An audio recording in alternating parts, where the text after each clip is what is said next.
Waalaikumsalam. Alhamdulillah. Serta yang paling penting adalah sehat walafiat. Alhamdulillah kita masih dapat berkumpul bermuajahah menuntut kajian subuh keliling Perkomas ini. Selalu tercurah dengan kita suri tauladan kita Nabi Agung, Nabi besar, Nabi Muhammad sallallahu yang semata-mata beliau diutus Allah. Waalaikumsalam warahmatullahi wabarakatuh. Ini adalah untuk menyempurnakan akhir lima makalah. Jamaah, aku pembawa acara pada acara Tasawuf subuh hari ini. Woi, ngapain dong mas? Wah, main kebun nih. Dengan membacakan suratul Fatihah, semoga ilmu yang disampaikan dapat bermanfaat bagi kita semua. Mudah-mudahan juga kita bisa mengamalkannya di kehidupan Nabi Mustafa Muhammad sallallahu alaihi wasallam. Al-Fatihah. A'udzu billahi minasyaitonir rajim. Bismillahirrahmanirrahim. Alhamdulillahi rabbil alamin. Arrahmanir rahim. Maliki yaumiddin. Iyyaka na'budu wa iyyaka nasta'in. Ihdinas siratal mustaqim. Siratal ladzina an'amta 'alaihim ghairil maghdubi 'alaihim waladdallin. Amin. Bismillahirrahmanirrahim. Ya ayyuhalladzina amanu la tulhikum amwalukum wala auladukum an dzikrillah. ومن يفعل ذلك فأولئك هم الخاسرون.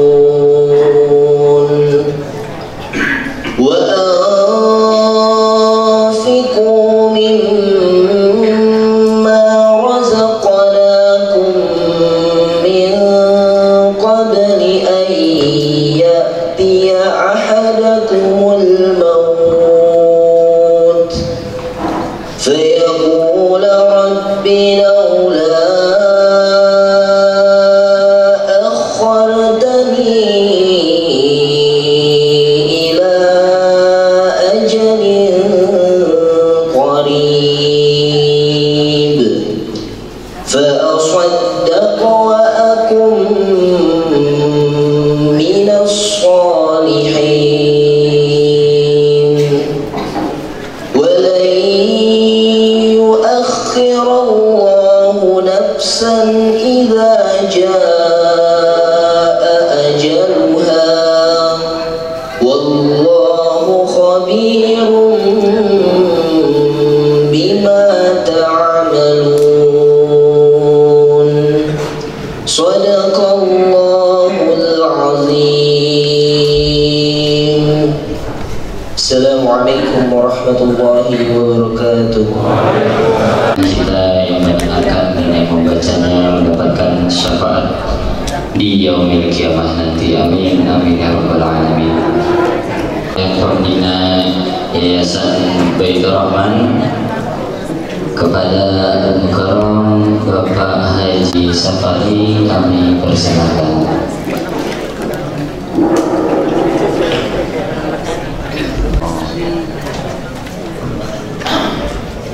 Allah nikmat. Assalamualaikum warahmatullahi wabarakatuh. Waalaikumsalam. La ilaha hadana bihada wa ma kunna linahtadiya lawla an hadana Allah. Abduhu wa rasuluhu la nabiyya ba'da. Allahumma shalli ala Muhammad wa ala ali Muhammad wa salli ala Ibrahim wa ala Ibrahim wa barik ala Ibrahim fil alamin innaka Hamidum Majid. Pertama-tama kami panjatkan puji syukur kehadirat Allah Subhanahu wa taala yang telah memberikan limpahan rahmat karunia bimbingan serta maghfirahnya sehingga pagi hari ini kita semua bisa hadir dalam rangka pengajian tiap hari Sabtu. Terima kasih kami sampaikan. Mudah-mudahan sholawat dan salam tetap pada junjungan Nabi besar Muhammad SAW, mewakili seluruh jajaran pengurus Masjid Baitur Rahman ini. Kami menyampaikan terima kasih kepada Bapak Dr. Zaidul Rasmin yang alhamdulillah bisa hadir di penyelenggaraan kegiatan pengajian ini. Dan kalau ada yang mungkin kekurangan di sana sini, kami dari pengurus Masjid Baitur Rahman menyampaikan permohonan dan pertanyaan kita. Saya khawatir nanti berceramah kesempatan yang sangat bagus ini. Nah, ini kesempatan yang sangat luar biasa buat saya dan ini nggak ada duanya. Jadi mohon saya nanti titip pada Pak Haji Rasmin, tolong untuk nanti disampaikan kepada haji yang kebetulan saya baru pulang haji. Kalau tahun-tahun sebelumnya orang-orang yang termasuk kategori lansia itu ada pendamping dari keluarganya, atau yang tidak ada yang namanya pendamping dari keluarga ataupun siapa yang dituntut dari keluarga. Tiga, sama-sama sakitnya. Setelah saya pulang sampai kembali ke tanah air lagi, saya waktu di habis jumroh, saya pakai kursi roda, bopong, saya digendong waktu itu. Karena bukan nggak ada apa-apa gitu, sehat-sehat, saya jatuh sakit. Nah itu yang nolong kawan saya, enggak, Kementerian Agama itu enggak ada. Makanya saya sampai wah, kok kemana kok begitu kampung ya, kayak begini caranya. Lewat itu ada pendampingnya anak saya sendiri. Nah ini yang pengalaman baik yang saya alami, dan ya alhamdulillah jadi di rumah kalau saya urut kaki saya, alhamdulillah dalam waktu 2 minggu sehat pulih kembali seperti sedia kala. Cuma hanya kalau saya lari nggak bisa. Assalamualaikum warahmatullahi wabarakatuh. Saat waktu meningkat acara selanjutnya, yaitu sambutan yang kedua dari Ketua Forkomas, yang karena tadi dapat info Bapak Haji Eman Sulaiman SE berhalangan hadir, jadi sambutan beliau insyaallah akan diwakili oleh Al-Mukarram Al-Ustaz Akib Saiman. Sebelumnya kepada para jamaah sekalian, baik yang jamaah laki-laki maupun jamaah perempuan, kalau masih ada tempat yang kosong mohon maju sedikit, karena untuk kebutuhan Forkomas dari angel kameranya kurang dapat. Nah, jadi mohon kepada para jamaah sekalian diisi dulu yang lebih kosong biar suasana kasuling ini lebih hikmat. Baik, kita lanjut kepada Al-Mukarram Al-Ustaz Akib Saiman, kami persilahkan.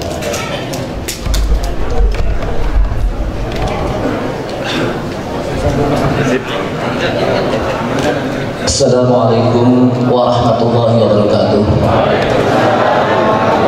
Bismillah, alhamdulillah, wassalatu wassalamu ala rasulillah Sayyidina Muhammad ibn Abdillah wa ala alihi wa sahbihi wa man tabi'ahu wa nasarahu wa walah, amma ba'du. Hadirin hadirat sekalian, jamaah Forkomas yang mudah-mudahan dirahmati Allah SWT. Tidak berpanjang kalam, ini hanya sebagai syarat untuk sambutan dari Ketua Forkomas. Makanya nggak panjang-panjang. Yang pertama, tentunya kita memanjatkan puji syukur kita kepada Allah SWT yang telah memberikan kepada kita begitu banyak nikmat, yang mudah-mudahan dengan nikmat ini kita menjadi hamba-hamba yang senantiasa bersyukur kepada Allah SWT. Yang kedua, salawat dan salam tak lupa kita sampaikan kepada Nabi kita Nabi Muhammad SAW. Selanjutnya, mohon maaf kalau Ketua Perkormas sedang di luar kota, maka saya mewakilkan beliau. Yang pertama yang ingin saya sampaikan adalah ucapan terima kasih kepada segenap pengurus Masjid Baitur Rahman yang sudah menjadi sahibul masjid, sahibul bait dalam acara kajian Perkormas ini, yang mudah-mudahan tempat ini senantiasa mendapatkan keberkahan dari Allah Subhanahu wa taala. Yang kedua adalah sesuai dengan kegiatan dari Forkomas, maka tentunya Forkomas membutuhkan dana.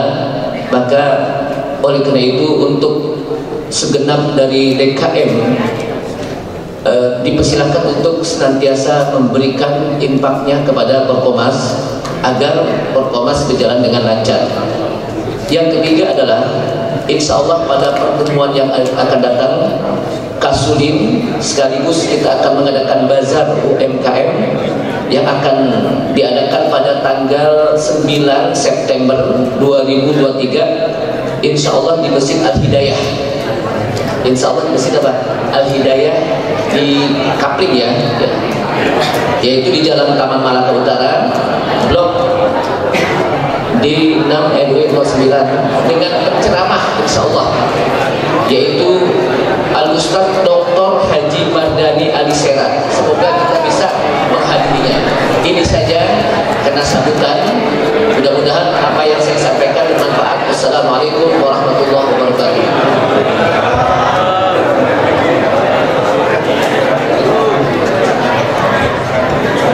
Baik, terima kasih Ustaz Akib Salman atas sambutannya.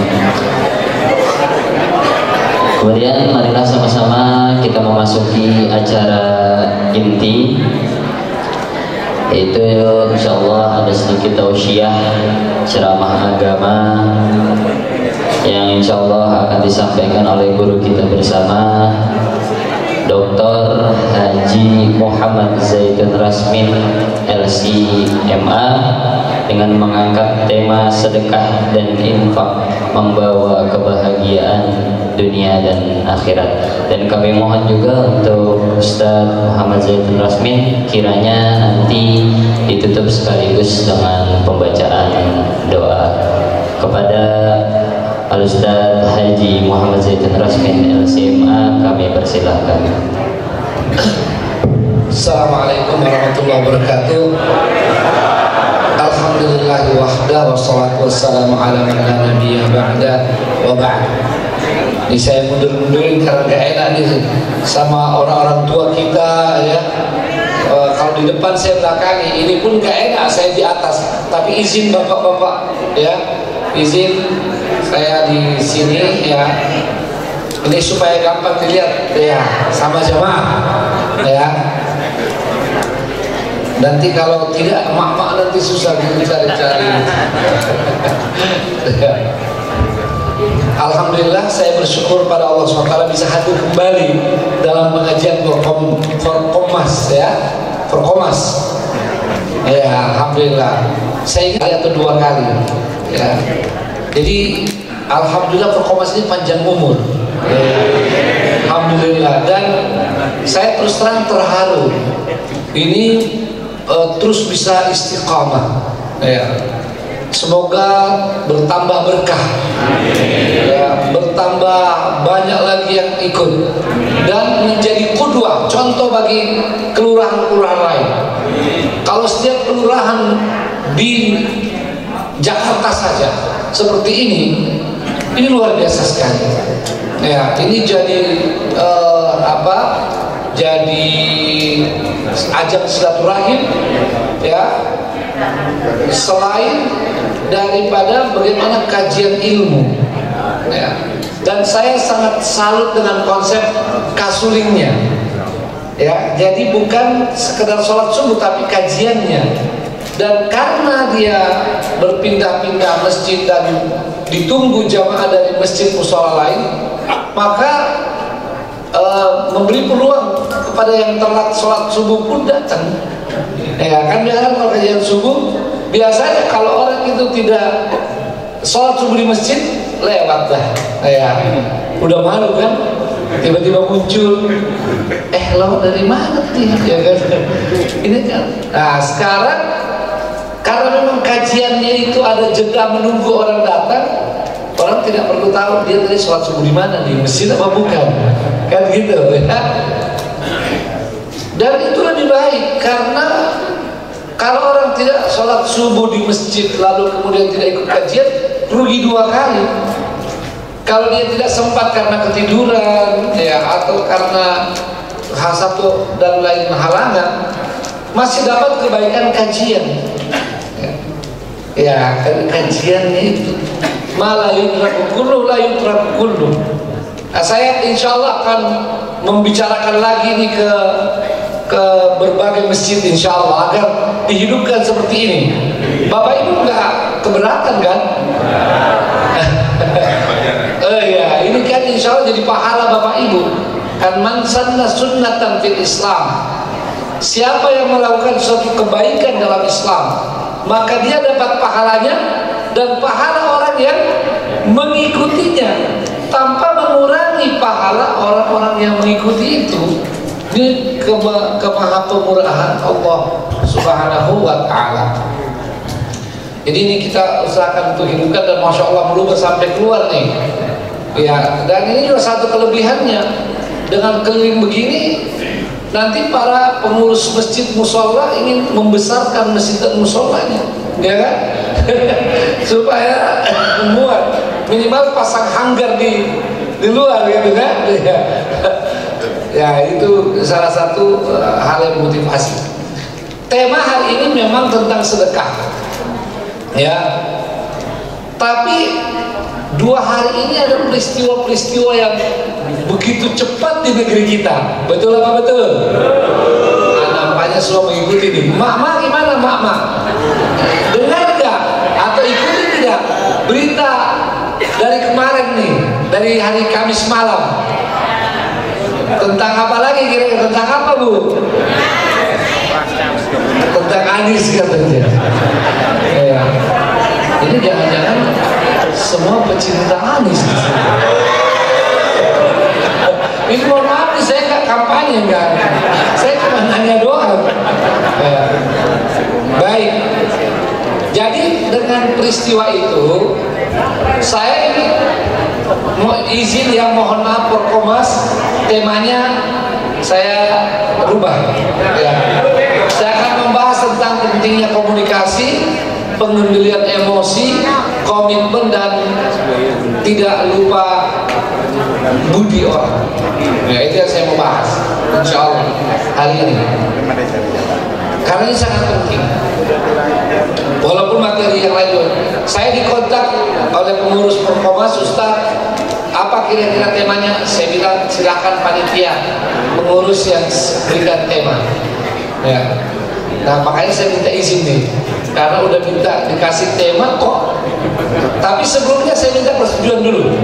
Kalau setuju diganti tema, saya jalan. Kalau tidak, saya tetap dengan tema. Oh subhanallah, belum saya tanya setuju langsung ya. Baik. Saya awalnya gini, Indonesia memang banyak keunikannya. Dalam politik praktis ini paling tidak di 2019 itu ada 2 keunikan luar biasa. Ya, saya berusaha untuk tidak menyebut nama. Saya berusaha. Ya, kenapa? Karena kadang kalau nyebut nama bisa kena delik katanya. Ya. Yang kedua, saya yakin Bapak Ibu di sini orang-orang yang cerdas, ulul albab, orang-orang yang mengikuti perkembangan. Dan dalam bahasa Arab disebut oleh para ulama kita, wal hurru takfihil isyaratu wal labibu bil isyarati yafhamu. Orang merdeka itu sudah cukup dengan isyarat, nggak mesti dikasih tahu nama apa segala ya. Wal labibu bil isyarat dia paham. Orang yang berakal, ulul albab itu isyarat itu dia udah paham ya.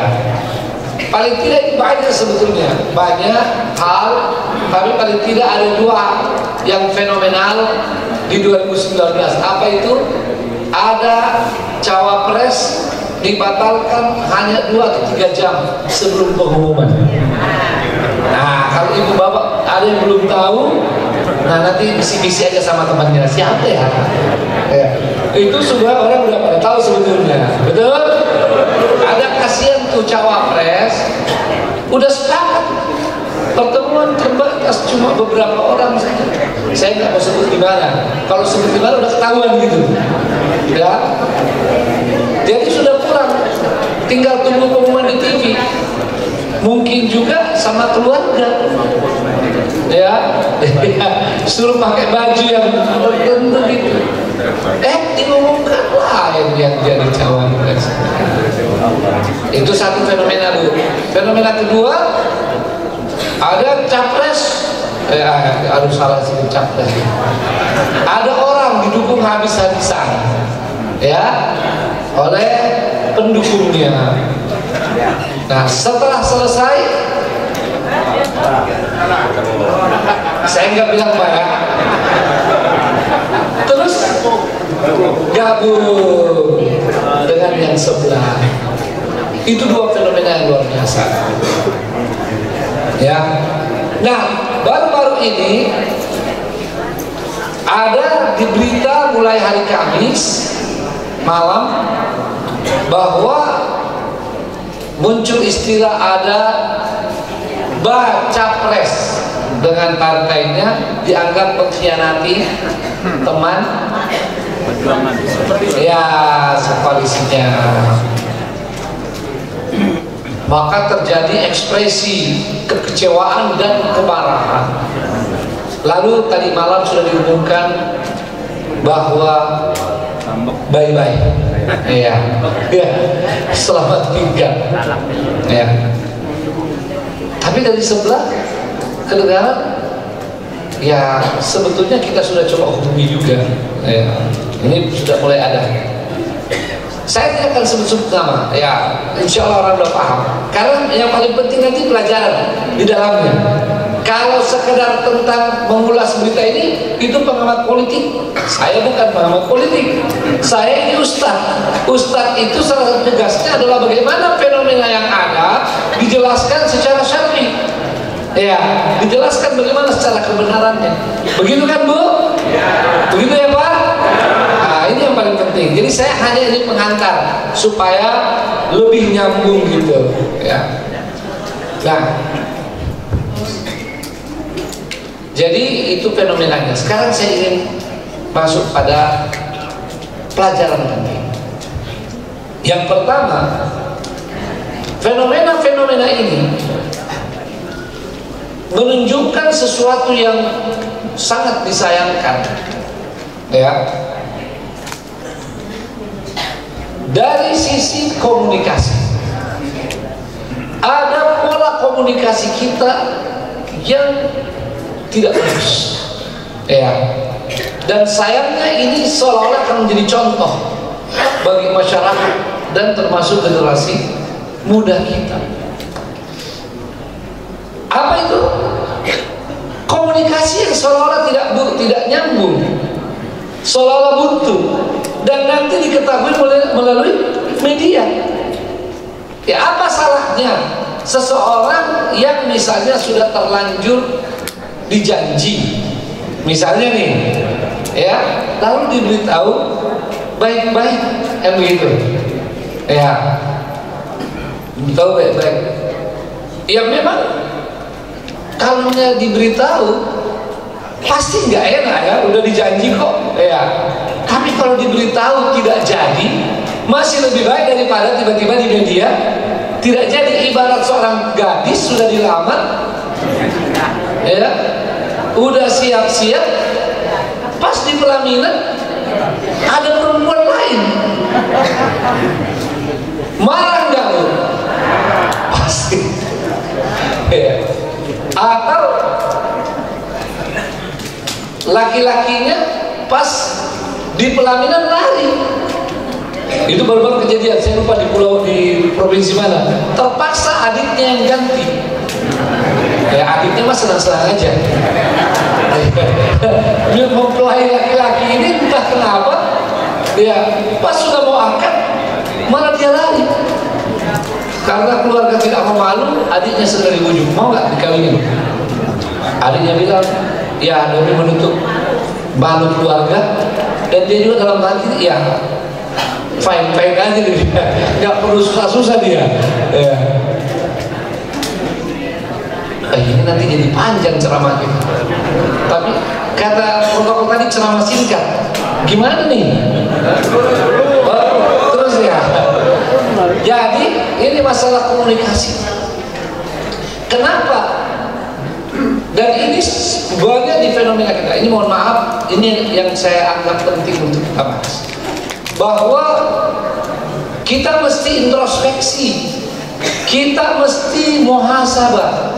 Ada faktor komunikasi yang kurang bagus, Pak. Ya.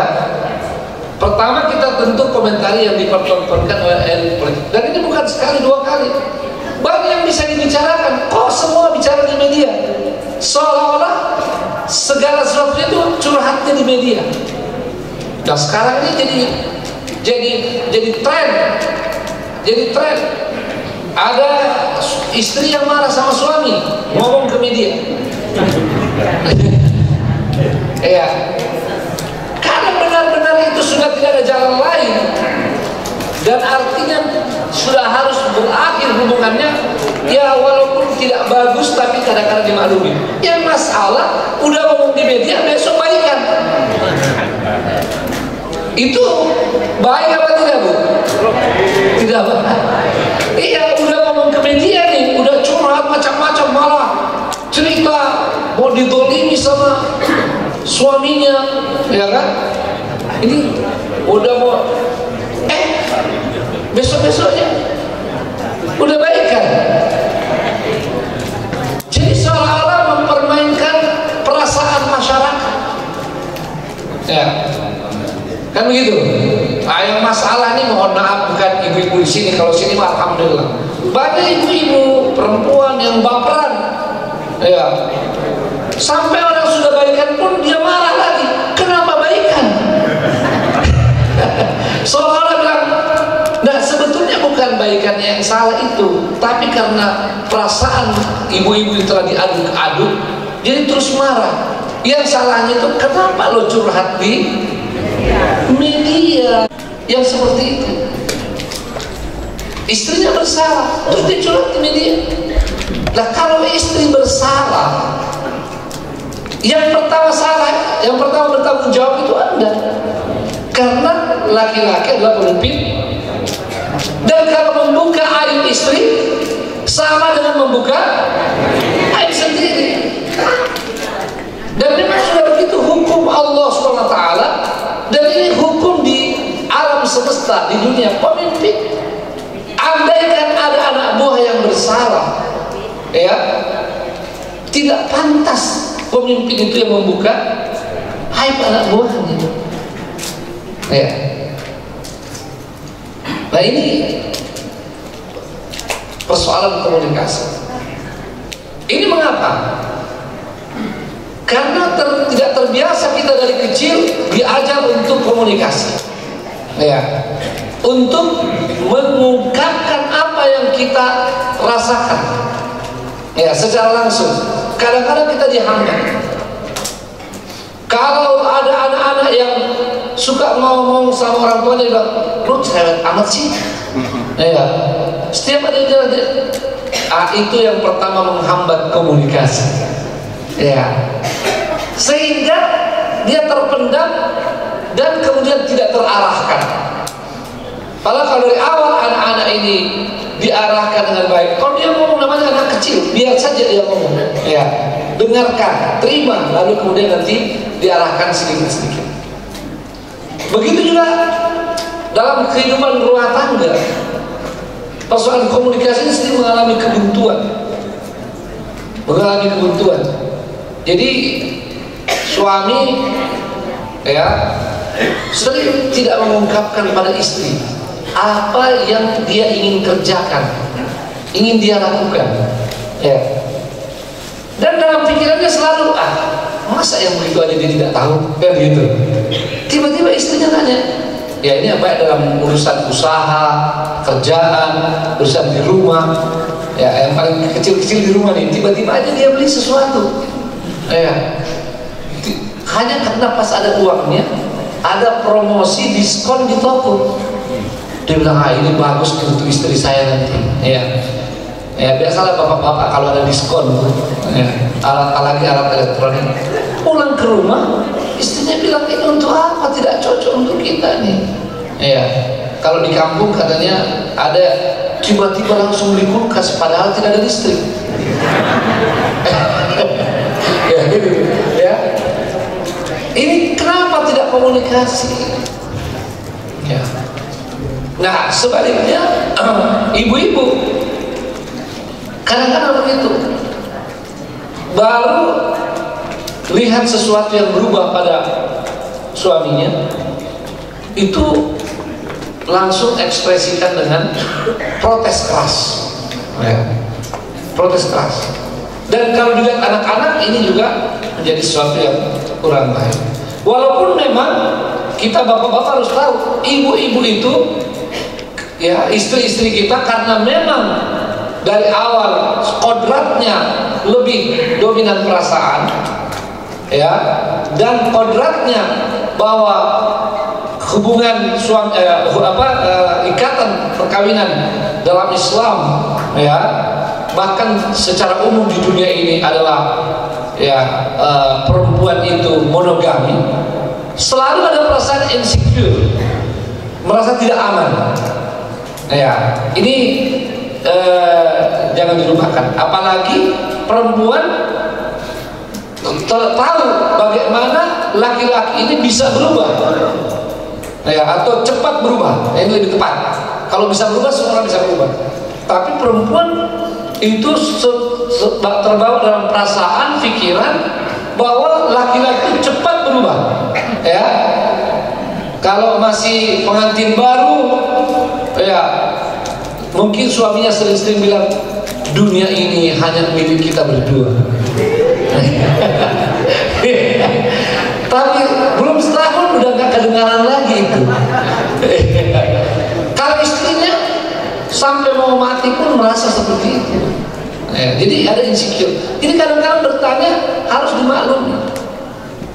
Tapi kita biasa laki-laki tidak mau mendengar itu, keluhan itu, dan kita sering menghambat komunikasi itu.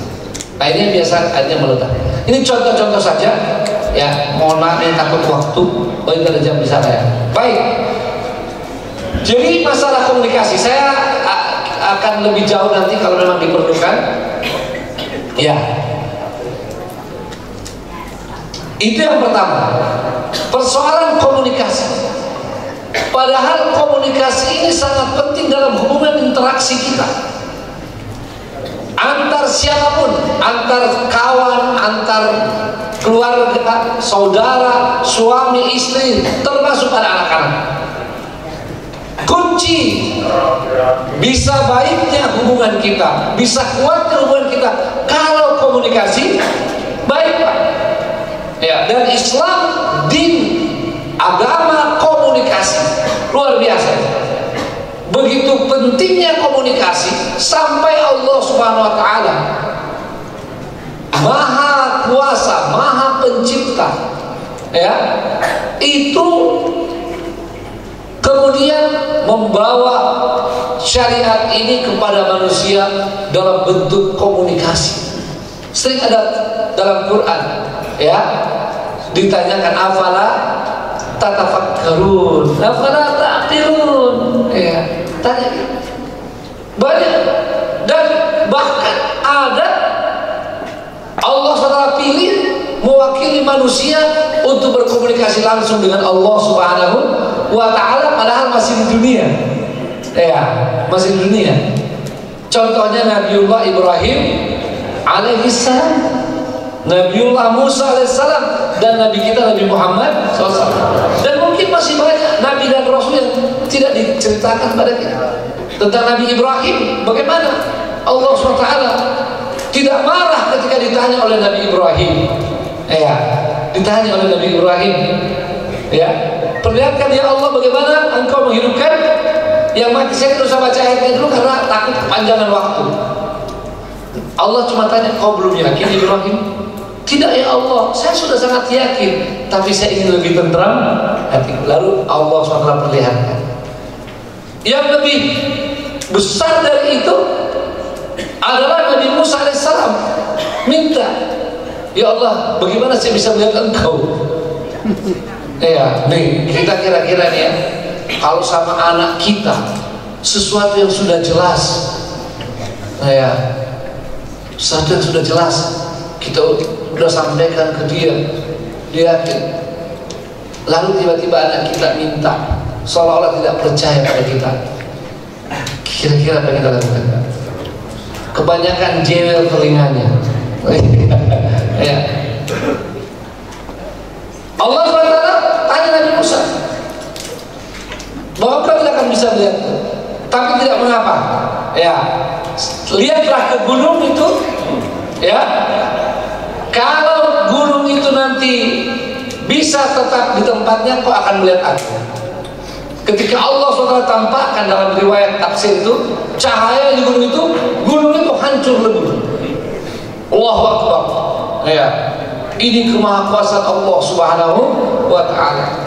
Maka Nabi Musa alaihissalam tersungkur, ya, duduk. Lalu kemudian mohon ampun pada Allah Subhanahu wa Ta'ala. Jadi komunikasi. Dan lebih hebat lagi, ini kemudian diperintahkan oleh Allah kepada Nabi dan Rasulnya, termasuk Rasulullah SAW, manusia terbaik, tapi manusia yang paling rajin komunikasi. Bahkan bukan sekedar komunikasi tegur sapa, sampai tingkat musyawarah. Dalam hadis-hadis sahih disebutkan adalah Nabi SAW orang yang paling rajin bermusyawarah, paling banyak bermusyawarah dengan sahabatnya. Padahal siapa beliau? Manusia terbaik. Siapa beliau? Selalu dibimbing wahyu. Betul Pak? Betul Bu? Dalam Al-Quran Allah SWT firman, wa ma yantiqu 'anil hawa in huwa illa wahyun yuha. Nabi Muhammad SAW tidak berkata, tidak berbuat dalam nafsunya, tapi itu berdasarkan wahyu yang diwahyukan kepadanya. Nabi Muhammad SAW. Tapi beliau selalu bermusyawarah, dan kisah-kisah musyawarah beliau luar biasa. Banyaklah ya yang beliau lakukan. Jadi kalau mau diceritakan sangat panjang. Ya. Ini lain kali insya Allah saya kalau diundang Forkomnas lagi, saya sholat subuh di rumah aja. Ya, supaya masih sama keluarga, ya, sama anak, habis sholat maksudnya, lalu kesini kan mulainya juga telat, supaya kalau panjang juga nggak apa-apa. Ya, apalagi saya disampaikan kalau ada bazar sampai jam 8 ya, dengan bazarnya. Tapi kalau ada bazar takut juga penceramahnya kalau panjang-panjang, sebab bisa orangnya masih di masjid, pikirannya sudah di ada yang begitu Bu? Nggak ada kata ibu-ibu itu di negeri antah berantah. Baik, kita lanjut. Ya, ini saya waktu banyak sekali contoh, tapi itu betapa penting komunikasi. Termasuk dalam hubungan suami istri, Nabi dalam interaksi suami istri. Ya, kalau istilah hubungan ini selalu orang salah paham. Interaksi suami istri, Nabi SAW paling komunikasi. Terhadap anak kecil, Nabi SAW kalau ketemu anak kecil dia pernah dibiarkan. Ya, ditegur itu anak kecil. Anak kecil nih. Saya sendiri alhamdulillah mencoba mengamalkan itu. Satu, karena contoh dari Nabi. Yang kedua adalah saya meyakini anak kecil ini kalau kita beri perhatian, kita biasakan sudah beri perhatian, nanti dia akan perhatikan orang juga.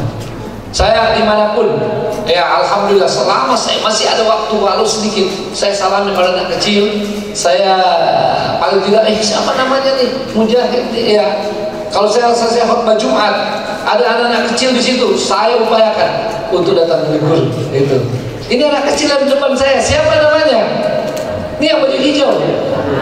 Baju hijau ini siapa namanya? Haikal, Masya Allah. Ini calon pemimpin kita nanti ke depan ya, calon ustadz kita. Perlu diberi semangat anak-anak kecil.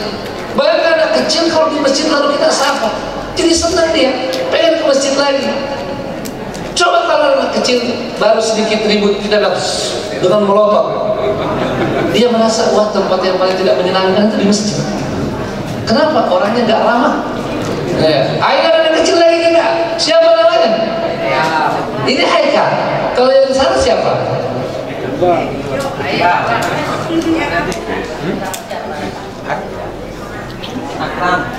Akram. Yang sana lagi satu.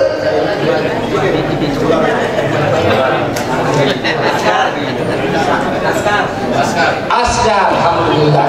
Memang mengambil sedikit waktu, tapi sedikit saja. Tapi itu sudah menggunakan. Dan ini contoh. Ya. Jadi bapak dan ibu yang dimuliakan Allah SWT, persoalan komunikasi. Ya. Dan yang paling lucu bapak-bapak nih, yang kemudian sudah malas berkomunikasi dengan istrinya, ya, dan dengan anak-anaknya. Padahal pernikahan itu sah dengan apa, Pak? Dengan apa, Bu? Dengan gong, dengan gunting pita. Dengan apa coba pernikahan itu sah? Dengan komunikasi. Saya nikahkan engkau, bukan dengan gunting pita, bukan dengan tembakan ke atas, ya. Dengan komunikasi. Kan istri nanya, istri udah siap-siap, udah siapin makan, begitu masuk ke rumah, Pak gimana tadi kerjaan? Aduh jangan tanya-tanya deh. Iya. Pak jangan tanya-tanya. Iya. Semua suami, apapun masalah di kantor, bagaimanapun beratnya, kalau ke rumah harus siap komunikasi. Harus siap komunikasi. Minimal sikap yang baik. Oh baik saja deh, baik saja sayang ya. Tapi nanti saya cerita ya. Ya. Nih saya sedikit ini mau ya, boleh begitu. Ya. Dan jangan reaktif menghadapi pertanyaan.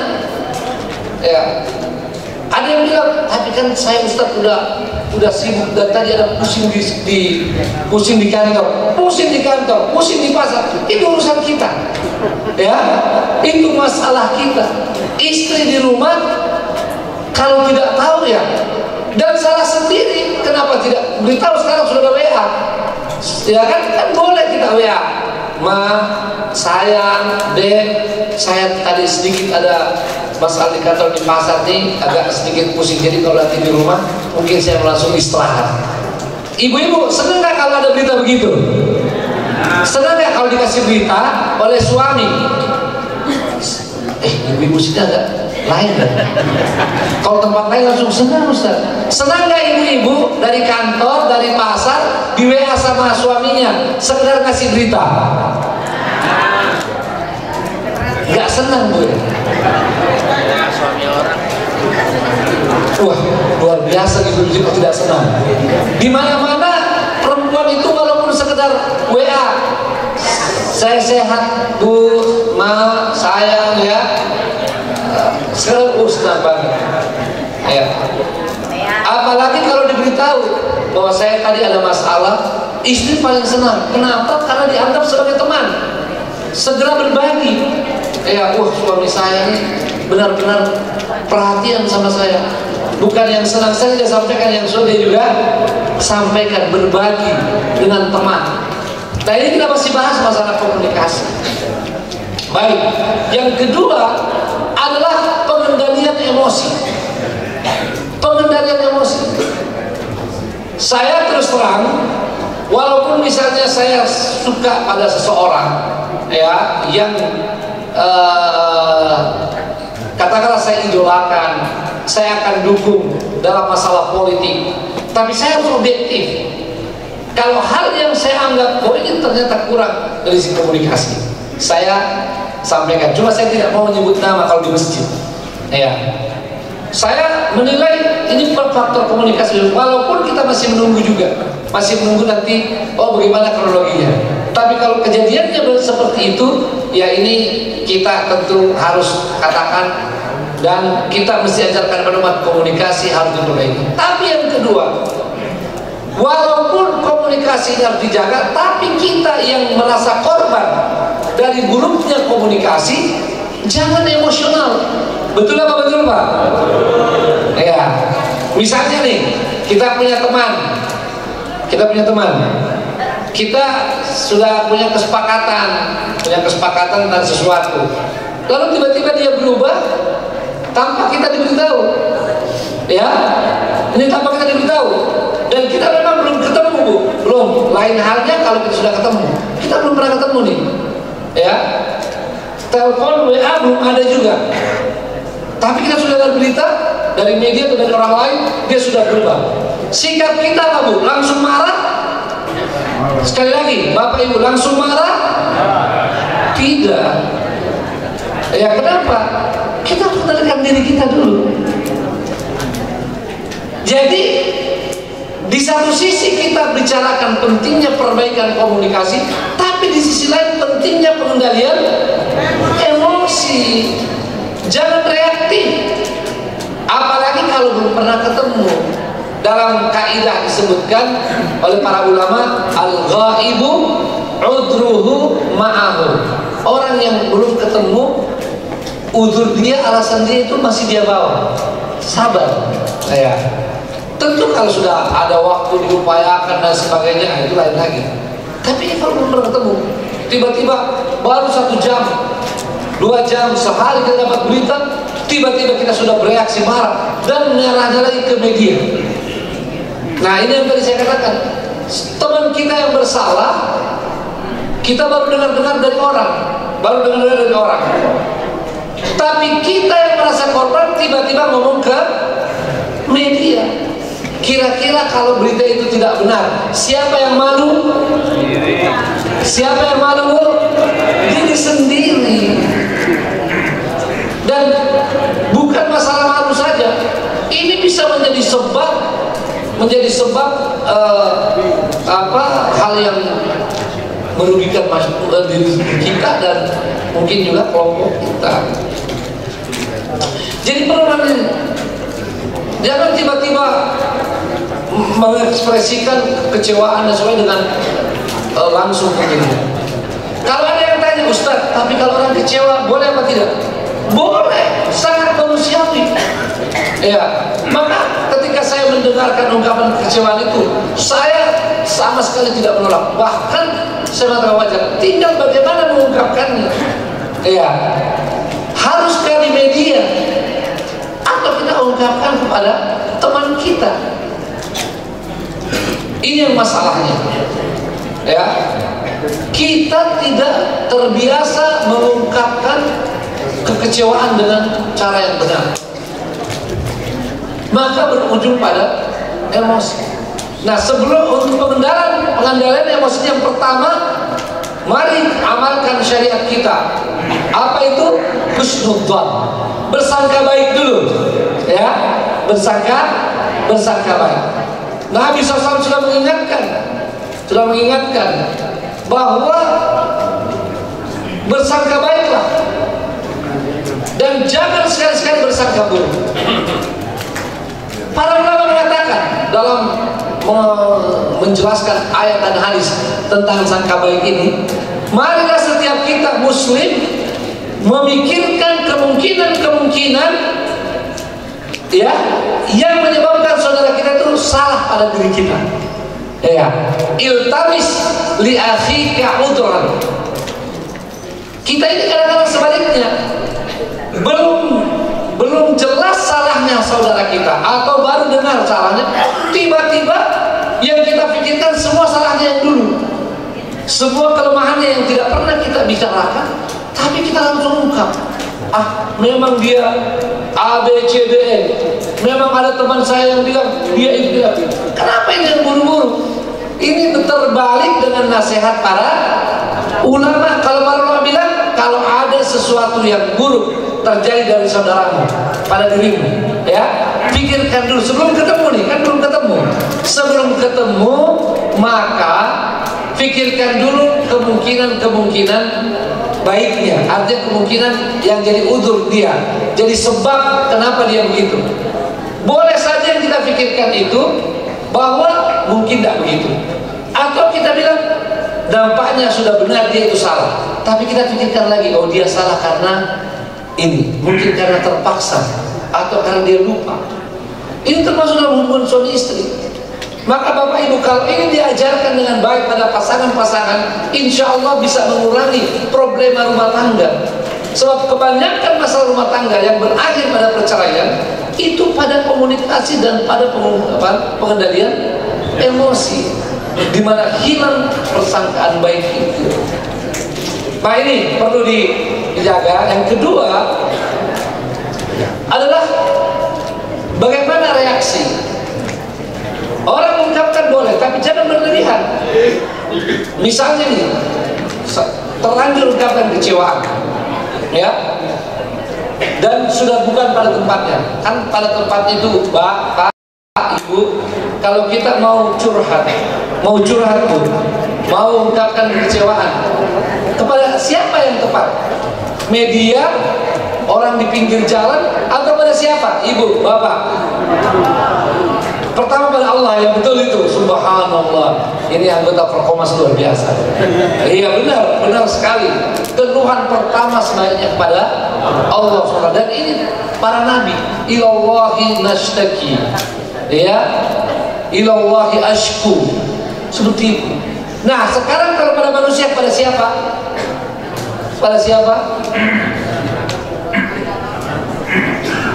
Kalau rumus syariat, kita boleh curhat, tetapi kepada satu orang yang benar-benar bisa dipercaya. Betul?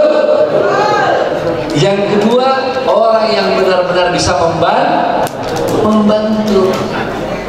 Jadi curhat itu bukan sekedar curhat, tapi pikir. Memang curhat itu penting, Bu, penting, Pak. Karena itu emosi itu kalau dipendam terus berbahaya juga, bisa meledak.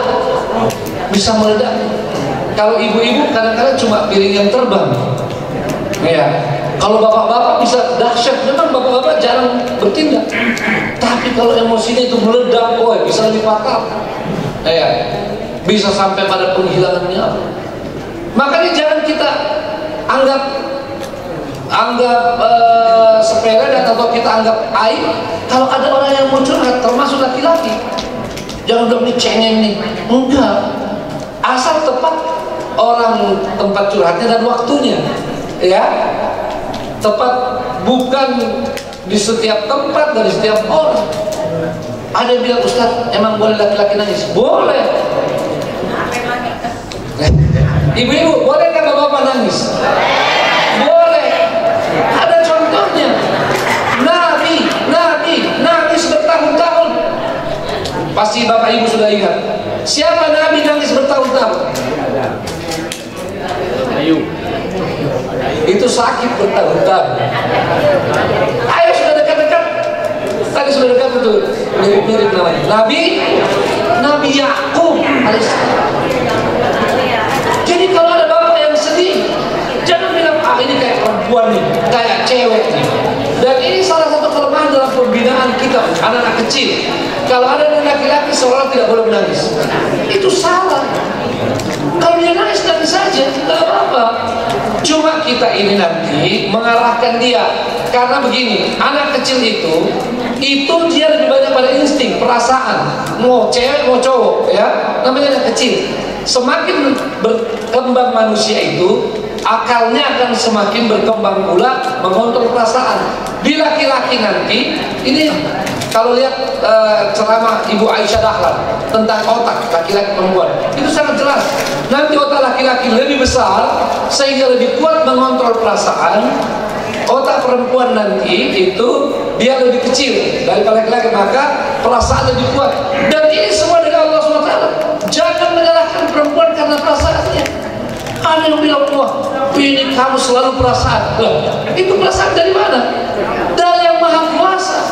Untuk apa? Untuk indahnya hidup dunia ini. Termasuk ibu-ibu sering ada yang bilang, ibu-ibu cerewet sekali. Itu tidak boleh. Itu cerewet, istilah cerewet dalam makna negatif pada perempuan itu sesungguhnya seolah-olah kita menggugat ciptaan Allah Subhanahu wa ta'ala. Padahal ibu-ibu cerewet itu positif atau negatif Bapak Ibu? Ibu-ibu bilang, kalau bapak-bapak kok masih ragu? Positif atau negatif? Positif. Mungkin ada di antara Bapak Ibu bilang positif karena menyenangkan ustaz. Tapi saya mau bilang salah satu positifnya apa, Bu? Kalau ibu-ibu tidak cerewet, banyak kita ini yang tidak pintar. Betul?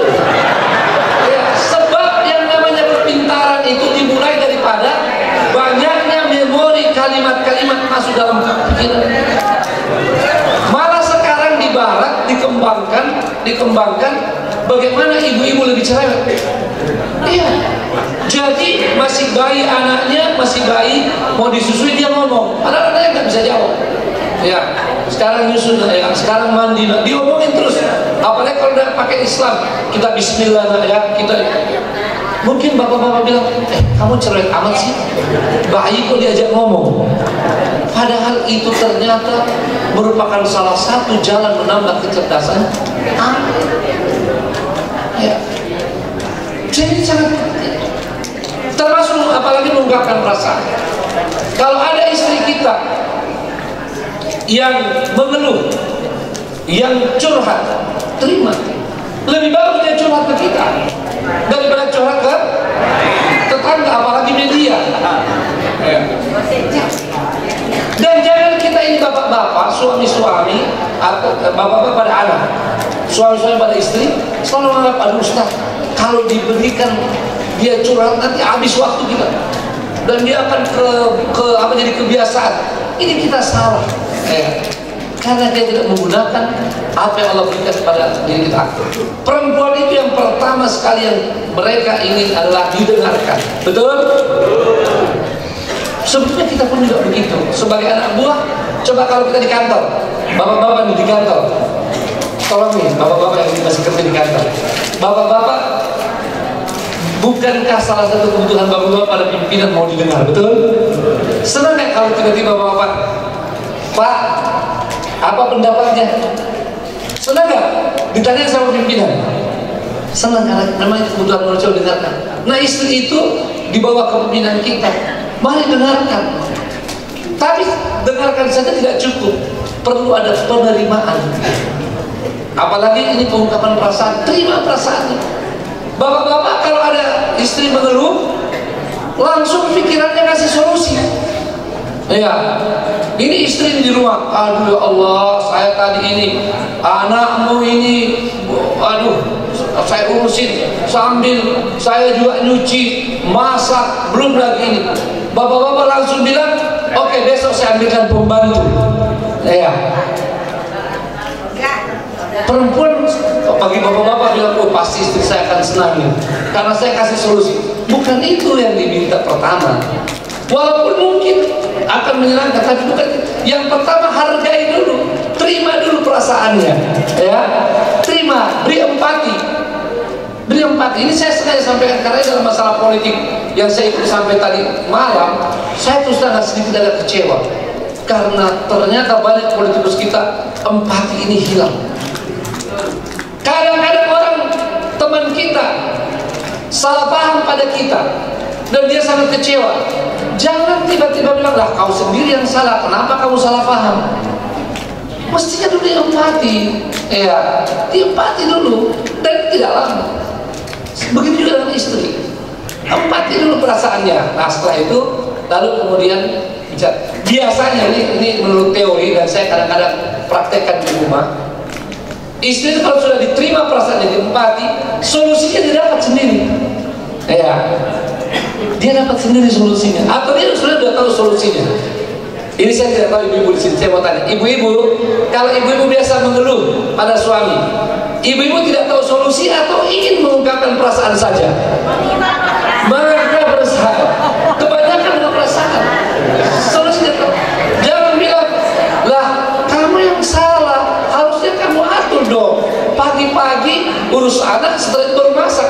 Lah itu dia udah tahu itu. Iya. Cuma dia mau bagaimana perasaan itu dihargai.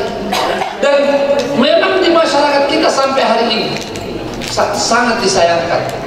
Apresiasi pada istri, pada ibu di rumah itu sangat minim. Padahal kerjanya sangat luar biasa. Betul apa betul Pak? Bukan sama ibu, bapak-bapak nih. Ya, pekerjaan sebagai istri di rumah, ya, ibu rumah tangga itu pekerjaan yang luar biasa, betul? Bagaimana mengasuh anak, bagaimana menjaga rumah, menyambut suami, ini pekerjaan luar biasa. Tapi sayang pekerjaan ini miskin apresiasi. Betul Pak? Betul Pak? Miskin apresiasi. Sedikit sekali ada suami bilang sama istrinya terima kasih ya telah membersihkan rumah, mengurus. Selalu suami bilang Anda cari uang juga memang tugas Anda, tapi kan istri sering terima kasih. Terima kasih ya Pak, saya dibelikan ini. Terima kasih. Tapi kalau ibu tidak berterima kasih, kita juga ingatkan. Sebab man la yashkurinnas la yashkurillah. Siapa yang tidak berterima kasih pada manusia, tidak bisa berterima kasih pada Allah Subhanahu wa ta'ala. Bagaimana Bapak-bapak jadi panjang? Kita bikin 2 sesi aja ya. Ini sesi pertama. Apa maksudnya Ustaz? Supaya Ustaz diundang lagi? Bukan. Ini karena waktu aja. Saya juga kebetulan nanti masih ada kegiatan. Baik. Karena sudah terlanjur mengangkat masalah ini, saya ingin berikan tip pada bapak-bapak, terutama bapak ya ibu-ibu juga. Sebab kalau ibu untuk anaknya, ya, bapak-bapak untuk istri dan anak. Yang mengalami masalah tertentu. Kalau istri kadang-kadang terlalu banyak beban, atau waktu kecil ada yang namanya luka pengasuhan. Ya. Jadi sedikit mengeluh, sedikit mau curhat, sedikit kadang-kadang iya, kita nggak mau nanya apapun, mau ngasih apa, dia tetap dengan hati. Jangan selalu dianggap biasa. Biasa itu, Ustaz biarin aja, nanti juga selesai. Selain tadi yang saya sudah sampaikan, ada 3 tip kecil untuk menyelesaikan masalah ini. Baik untuk istri maupun anak. Yang seperti itu, selain kita penerimaan dengan sikap yang baik, ya, dengan sikap yang baik, ya, mendengar baik. Ada tindakan adalah pertama sentuh, ya, sentuh yang dekat dari kita, misalnya tangannya kita sentuh, ya, itu kan menunjukkan lebih perhatian. Sentuh bahunya atau kepalanya, disentuh lagi marah-marah kan biasa kita sentuh. Sayangnya ini bapak-bapak praktekkan cuma dengan teman-temannya di rumah begitu tidak sentuh. Tapi masalahnya banyak bapak-bapak jahit, wah istrinya udah ngeluh dari tadi, dia cuma dengarkan aja, tidak ada sedikit pun gerak. Maka lama istrinya begitu. Tapi biasa istri saya kalau saya sentuh, langsung jangan sentuh-sentuh saya.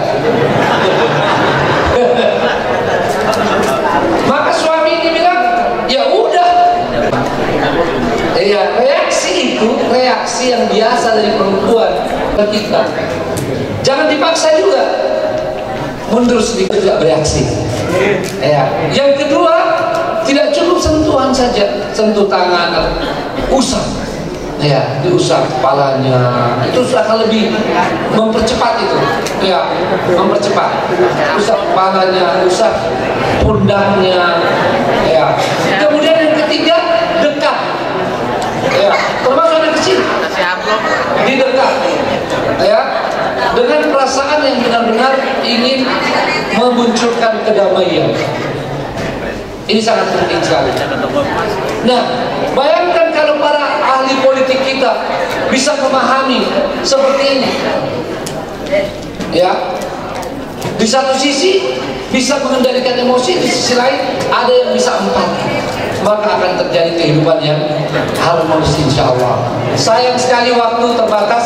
Saya membahas tentang komitmen dan tentang pentingnya menjaga budi. Ya, kata orang tua kita, utang harta dibayar harta, utang budi dibawa mati. Ini perlu kita jelaskan karena hari ini sudah banyak orang yang tidak peduli pada budi orang lain. Budi di sini bukan akhlak, Pak. Budi artinya jasa, ya, kebaikan orang lain. Ini harus diangkat lagi. Jangan kita kita menjadi masyarakat liberal, masyarakat yang naksi-naksi, bahkan masyarakat yang lupa kacang akan kulitnya. Saya sangat terbatas waktu, saya cukupkan dulu. Wassalamualaikum warahmatullahi wabarakatuh.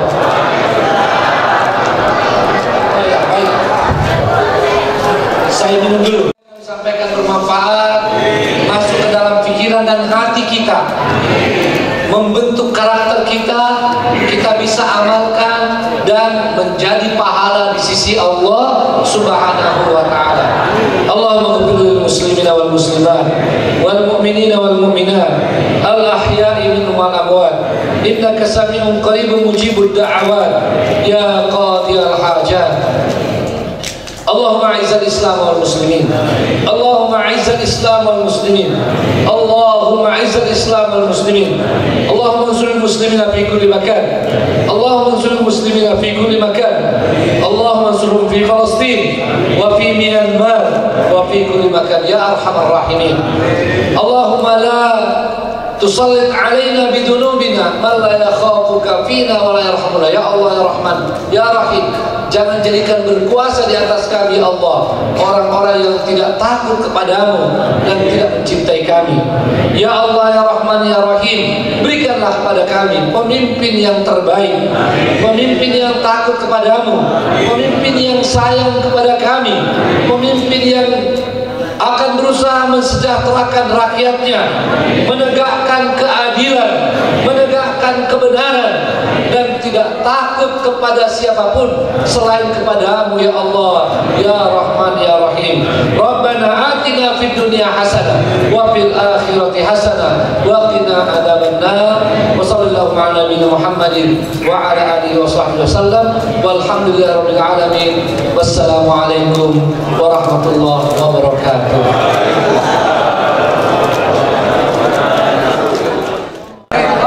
Siap. Masjid Baitur Rahman, takbir.